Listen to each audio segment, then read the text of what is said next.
They can try to use solicitors and lawyers and others to circumvent the laws that we'll have to. So I think it sets a bad precedent for what we want as a society.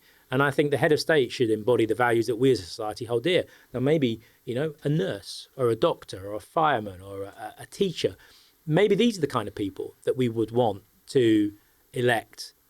People who embody the values that we as a society hold dear. I would love to have a nurse as the head of state, to represent ceremonially this country, to be the person that spoke with a voice for all of us. So I think we can be quite imaginative about how we want, but let's have the conversation and then let's make a collective decision. If you had a blank piece of paper, would you choose the Constitution, the unwritten Constitution, the kind of Byzantine complex Constitution that we have? No, you'd want something that was more transparent, less opaque, and more accountable, more straightforward, and where you actually felt empowered. And I don't think necessarily with the political system we have, that's the case for most people, many people.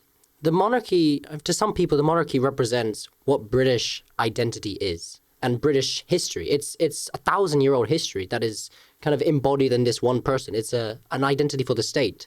And I know from my time abroad and living abroad that there was massive respect and acceptance of the Queen. I remember when I was in Thailand when the late Queen died.